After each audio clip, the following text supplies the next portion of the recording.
Hello and welcome to Not Without My Sister, the podcast where I, Rosemary McCabe, talk to my sister, Beatrice McCabe, about whatever takes our fancy.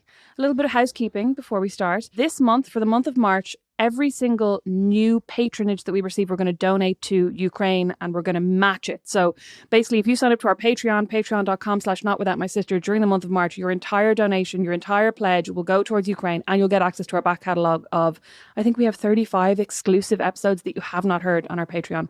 So yeah, so you basically get to donate your money to a great cause and also listen to our back catalogue. And we'll then match whatever the total is at the end of March. So that's patreon.com/notwithoutmysister.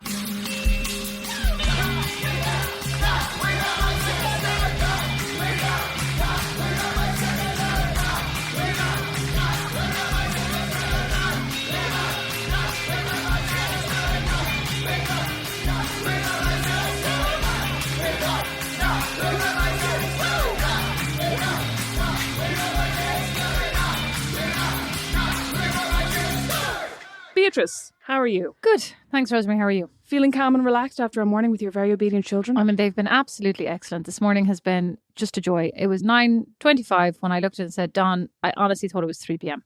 I have been up since the crack of dawn. I've been up for the last 5 nights with pukers, and then I went to a hotel to escape them. No, I went to a hotel for work, for an event for work. That would be good if you were like, Dawn, the kids are sick and go to a hotel. Well, when I left, Dawn was like, I can't guarantee I'll be back. I'll be here when you come back. I was like, well, where are you going to be? Where would you be? He's like, no, the kids will be here. I might be gone.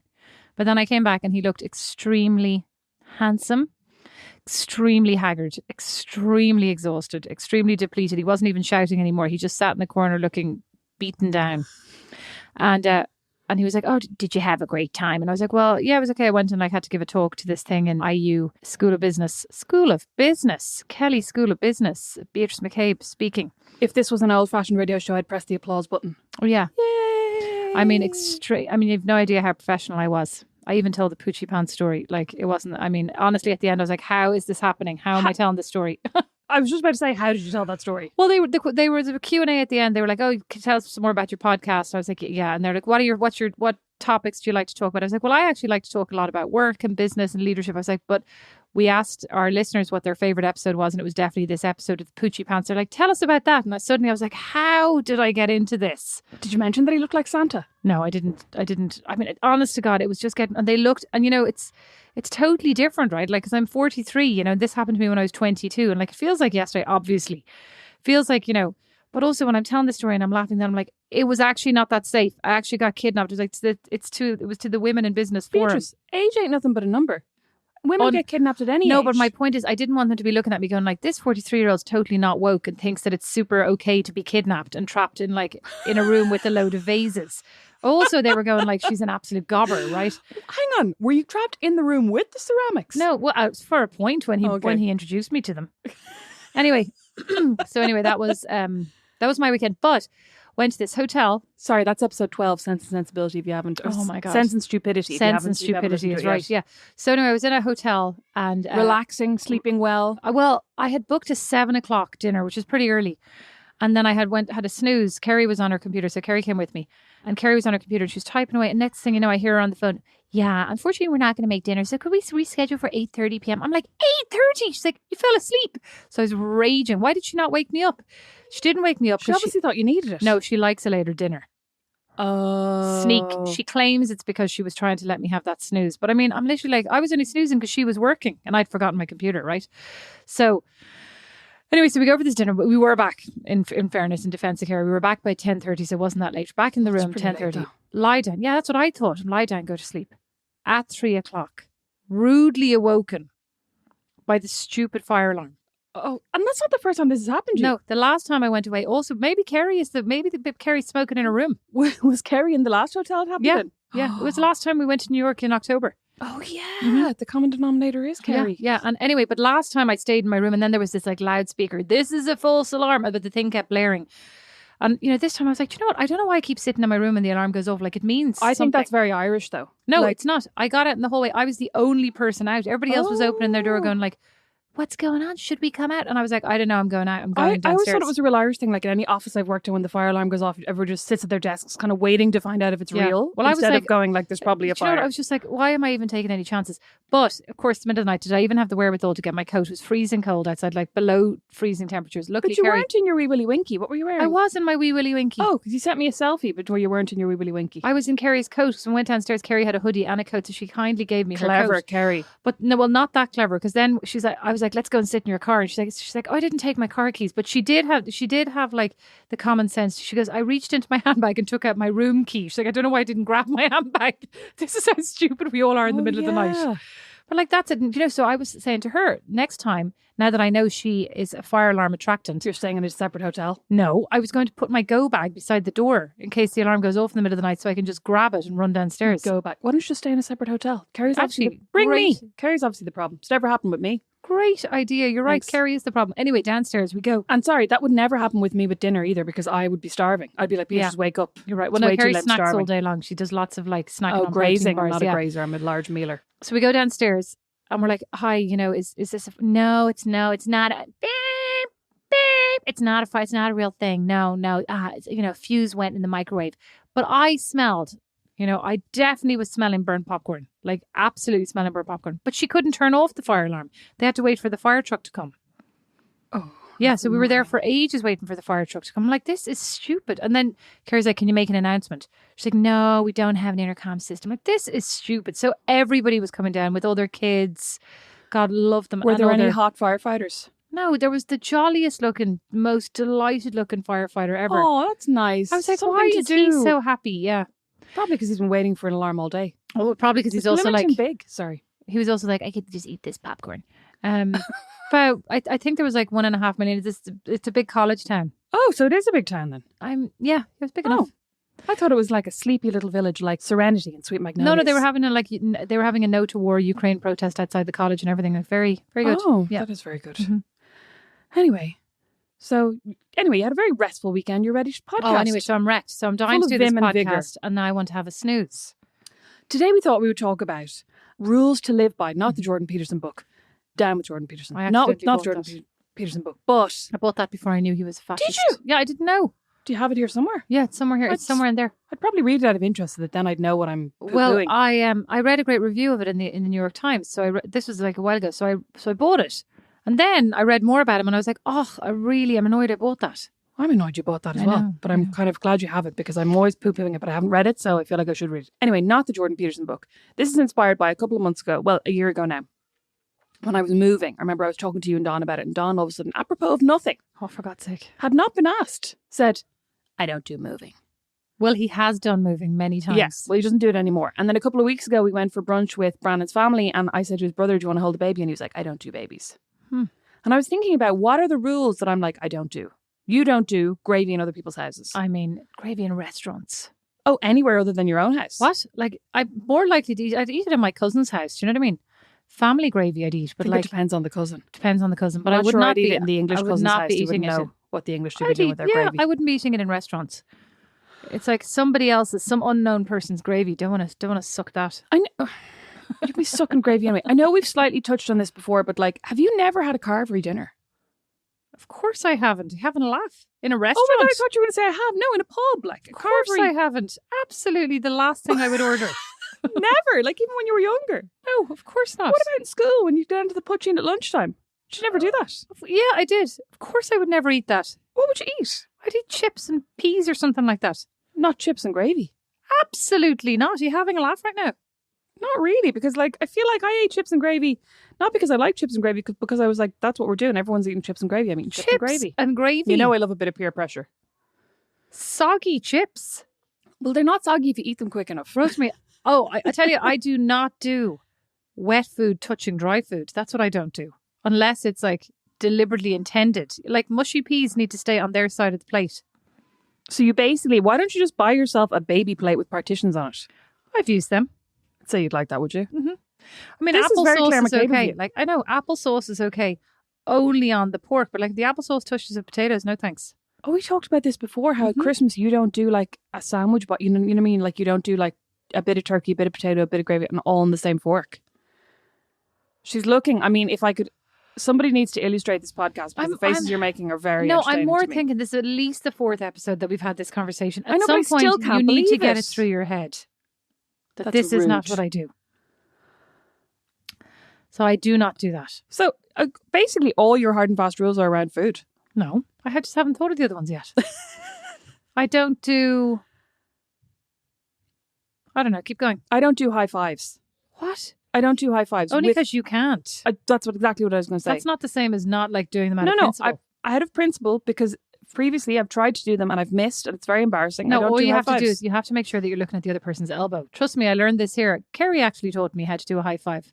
You have 'Cause to you look. couldn't do a high five either, Of course basically. I couldn't. Oh, Why would I be able to? It's not something we do in Ireland. We're not like in Beatrice, Ireland. It's Irish people high five. like no, but I mean like in Europe, the whole thing is like great. It's like the expression "great job" doesn't even exist. It's like Go you. no, it's more like that was good. That was grand. Yeah, well done. That Yeah, was grand. That wasn't bad. But That wasn't bad is actually more accurate.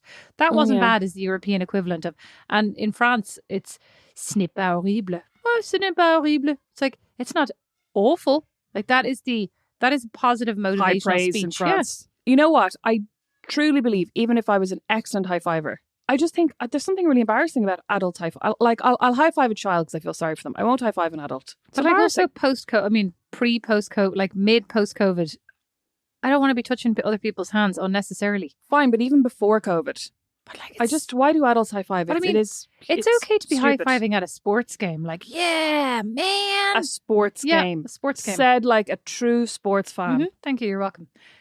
But my point is like, it's okay. What I mean is in an outdoor setting with a lot of space for those arms. The problem is if you're inside, I'm not joking. If you're in an office and it's like suddenly people have to move their heads like out of the way and it's like, Their heads do out you of see the what way. I'm, yeah, You're look definitely not looking at Look his at what elbow I'm if you're doing aiming here. for their Look head. you're sitting down, you raise your arm. Look at what I'm doing here. You whip your look at that elbow movement. So the elbow, look seriously. She so looks that, like she's about to dislocate something. that could be somebody's head. See that bookshelf there? It's like the time Don banged his tooth off the bookshelf and knocked it out. That would be my elbow at somebody's head. Like, look, that's high five. You're looking very, Very agile. Very I have high to say. fivey. Mhm. Very high five. Okay, so anyway, my rule is I don't high five. That's not. So you're telling me you actually have so you're like literally saying sorry, I don't high five, or you can't. It's different. No, I say So sorry, I somebody- don't high five. No, you don't. Yes, I do. I've said that to people before. I've looked at them Brandon. disparagingly and said I don't high five. No, you haven't. Yes, I have. You're in America. This is what you say. Hey, I don't high five. I'm Irish. And they go, are you? You're like, oh, sorry. Only when I'm there you have your Irish accent. You're trying to impress me. You're actually driving me mad today. I don't know what's going on, but you're really annoying me. I wish you'd just stop. Just shut up. Shut up. I don't listen to desperate. this shit. That's another rule. Oh, good one. Good one. Do you not? I don't allow myself to be bullied by my older sister. No, I Oh, do. bullied. Yeah, Beatrice, Take that's that bullying. back. Take that back. This is good job. I'm still Thanks. preparing you. I'm still preparing you for when you go out in the world as an adult. Oh, God, actually, you know what I was thinking? This week, the only adult person I saw face to face was Brandon. And he's barely an adult.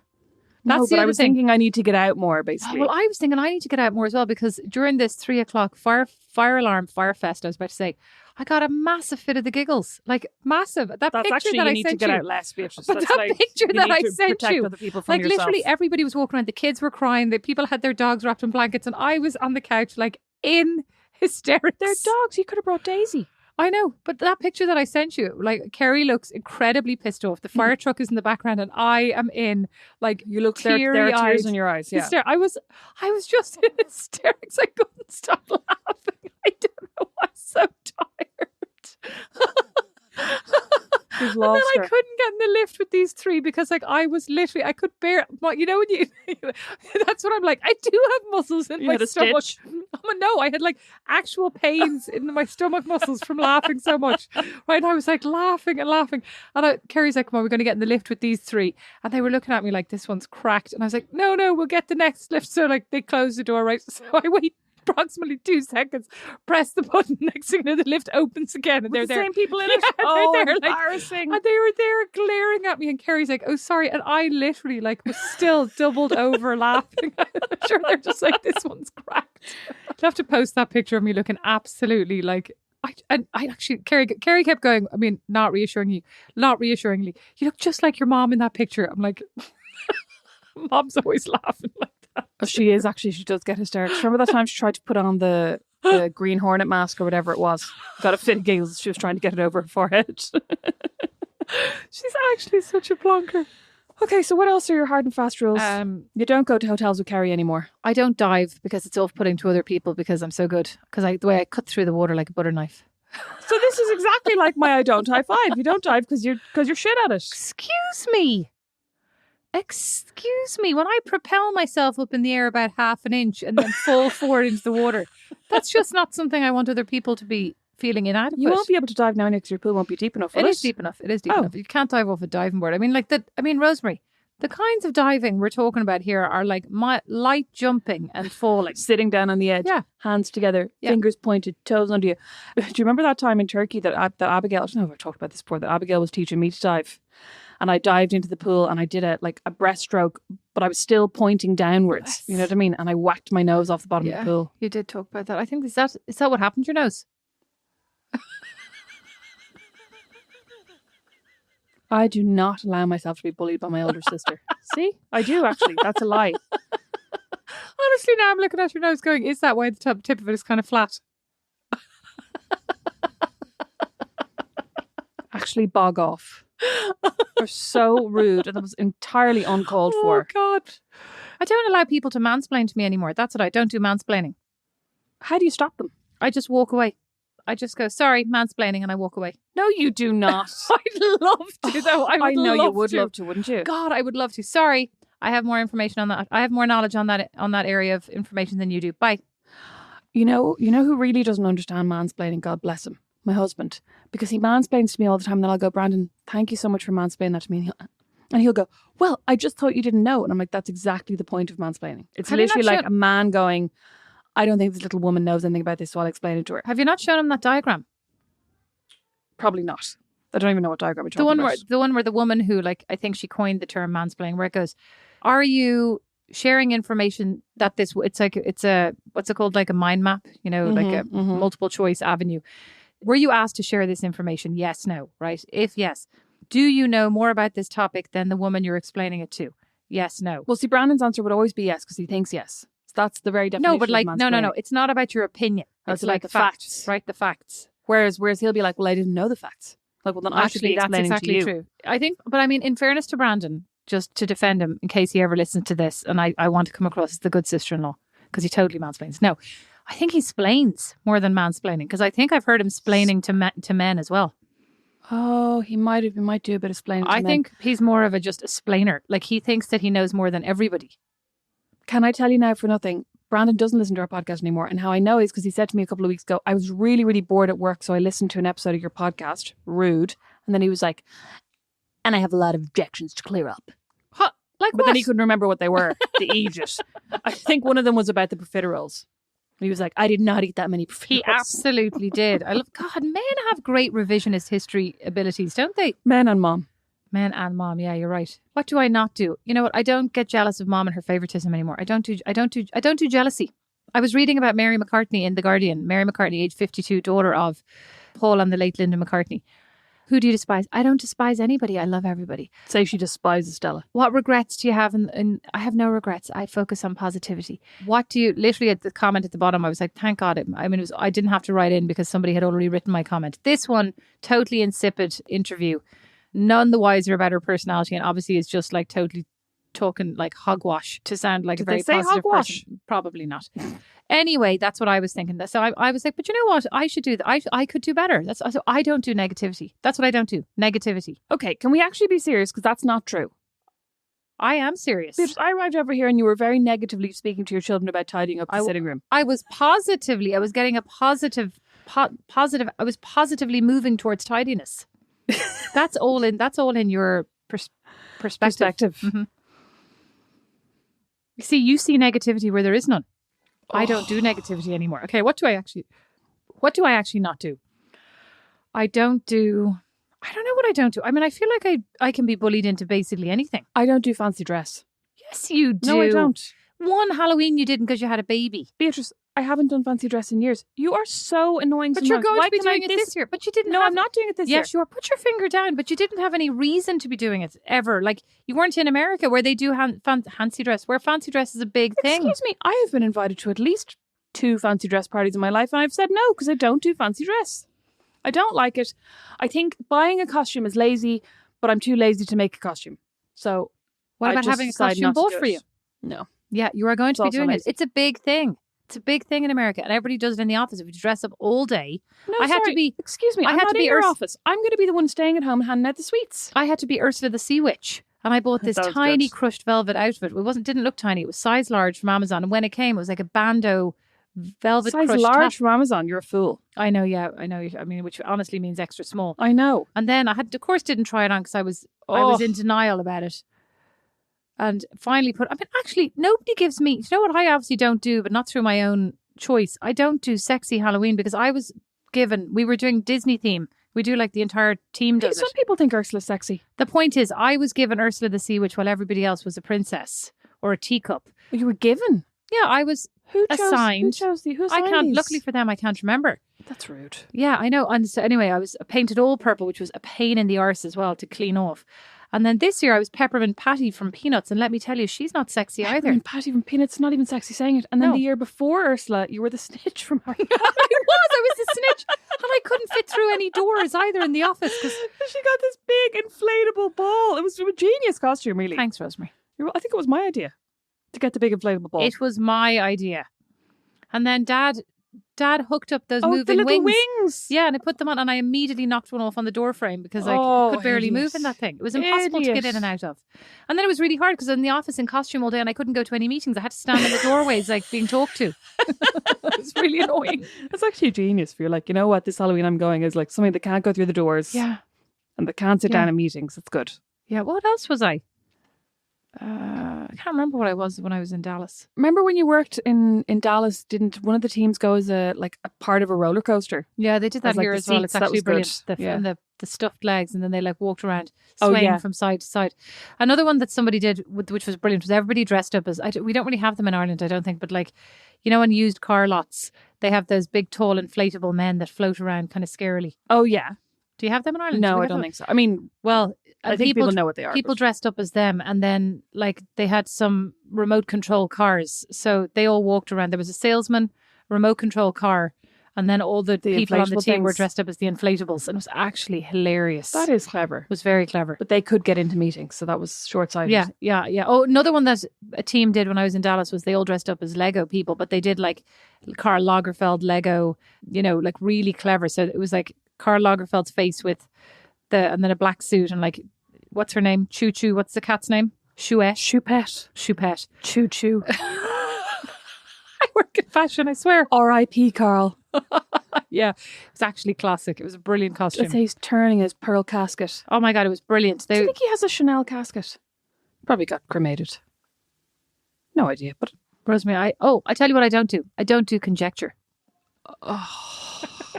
you are really now getting on my nerves.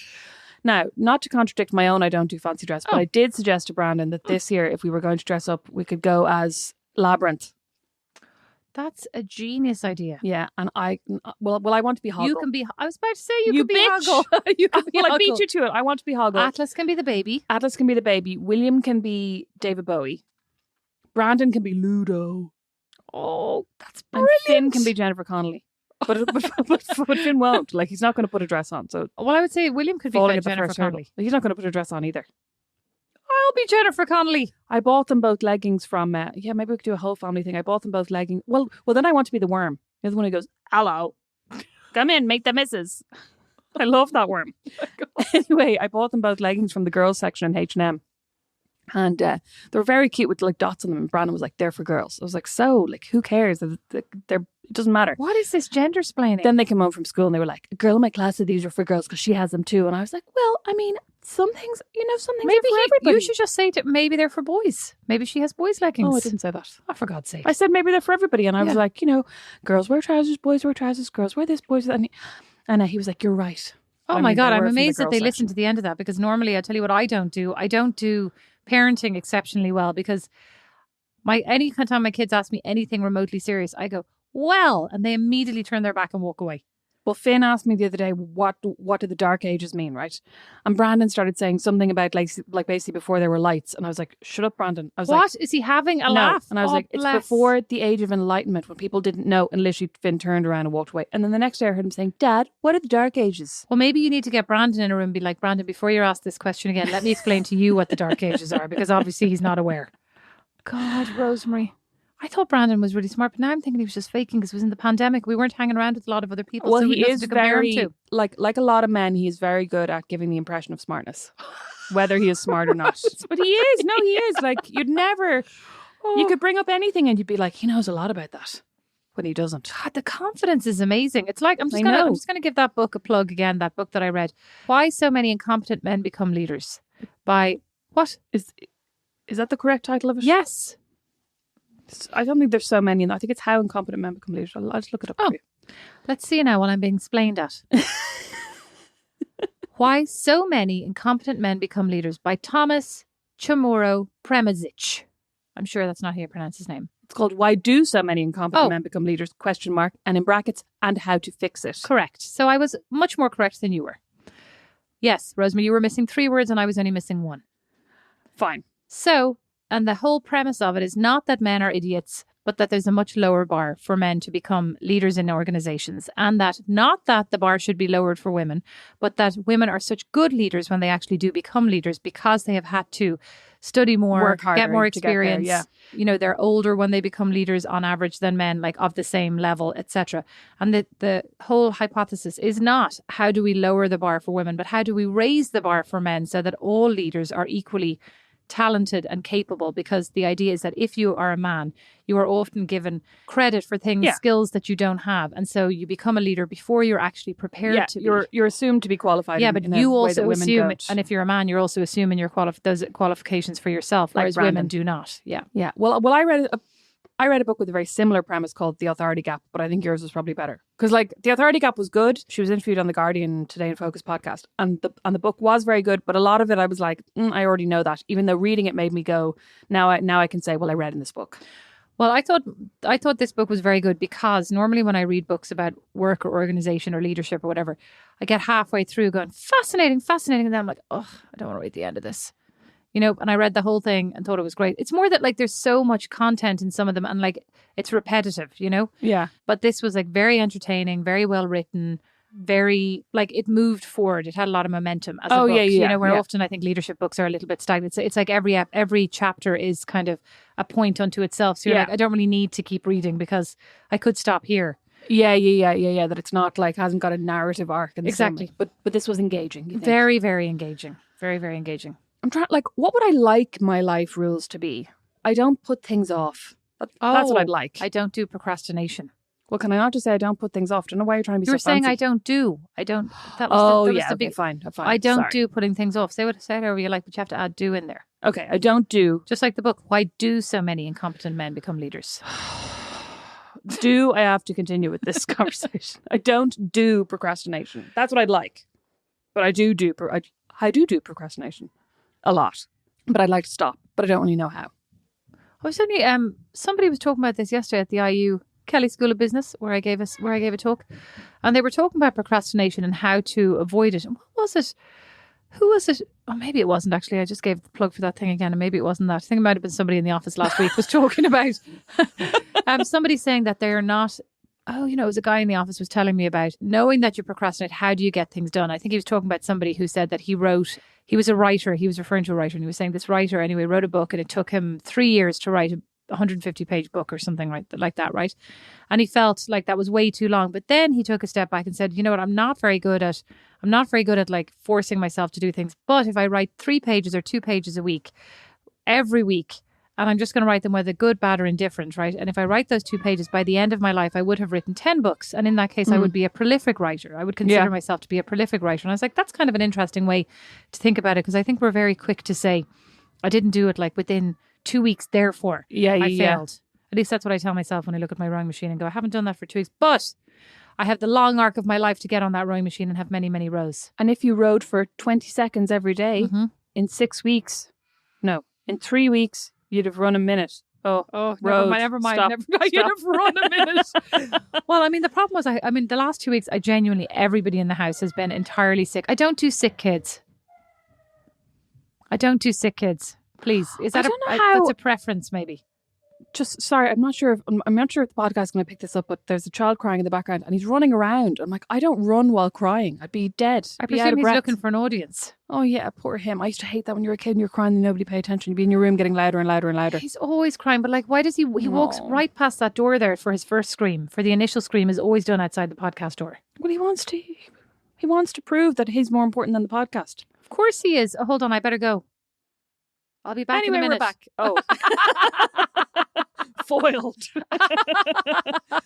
What would you like to say? Like, what would you like your rule to be? Like, aside from I don't do mansplainers, which is hard because actually, like in so many circumstances, you just have to be polite to men who are mansplaining to you. Ugh.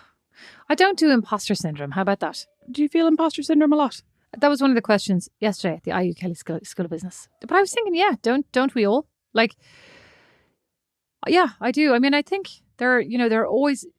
It's like you said recently, a great analogy, Rosemary, that the more, I was talking about like the more senior you become, the more there is to learn. Mm-hmm. Like you're never kind of like, oh, I'm there and I know everything. Things are easy now. Yeah. Yeah. And certainly not if you're a curious individual, like certainly you can get to the, you could increase in one field, but like I find like as you increase, then you're like, oh, what about that adjacent field? What about this adjacent, subject? Like how do you expand and learn the whole time? And you said, it's like weightlifting, Beatrice. You were like, I remember way back when I used to do this. The stronger you get, the more weight you put on the bar. And I thought that was really, a very, very, very clear cut analogy that does explain it well. I imagine that most normal, relatively self-aware individuals, and that's a very key word there. So I'm not sure how many, I'm not sure how prevalent self-awareness actually is among adults and certainly among leaders. But the more self-aware you are, the more you must think like, I'm not great at this, and like you look at CEOs or, very senior individuals, they don't actually, like the really great ones don't necessarily know everything themselves, but they surround themselves, like not to be a cliche, but they surround themselves by people who are really smart and they actually allow those smart people to be really smart. I remember being at a talk, I think it was like when Image magazine used to do their business talks, which I'm sure they did up to the pandemic and they might be bringing back, but they had I think her name is Anushka Dukas. She designs jewelry. And she was saying one of the most important things she learned in business was to hire people who are smarter than you are and not to be afraid of doing that. Like for that reason, that they're always going to be people that you need who know things that you don't know. But you know what? I don't feel imposter syndrome, but I think that's because I don't feel like I'm doing anything particularly impressive, if you know what I mean. Like I'm not at a certain point where I'm like, oh, I don't deserve to be here. You know what I mean? I don't think I necessarily feel like I don't deserve to be here, but I kind of in, group settings, not all the time, but sometimes go like, oh, is this a stupid question? Is this like, I don't know if I should ask this. I probably am supposed to know this, and then afterwards, like, and only recently I had this realization of like, I don't actually think these are stupid questions at all. I think they're totally fine. And because other people are thinking the same thing. And if I'm thinking it, it's probably because even if there is an answer and it is a stupid question, nobody's explained it clearly. Yeah. And isn't it way better as well to ask the stupid question and to not know the thing than to pretend you know the thing? Like that's the dangerous part. And like back to mansplaining is to pretend that you know all this stuff. And that's how you go really wrong. Well, I'm reading a book right now. It's here on the table called Fearless Organization by Amy Edmondson. And I saw her speak a while ago. I think I mentioned this book before, but I'm reading it again because I think it's important. And it talks about psychological safety in the workplace, right? And she came across the concept of psychological safety. She was working on companies and how mistakes happen and stuff like that. And so she was surveying these teams in hospital settings. And she discovered that, so they did a couple of surveys and the best teams came back and reported a ton more mistakes than the less good teams with the less positive outcomes. And she was totally confused by this, right?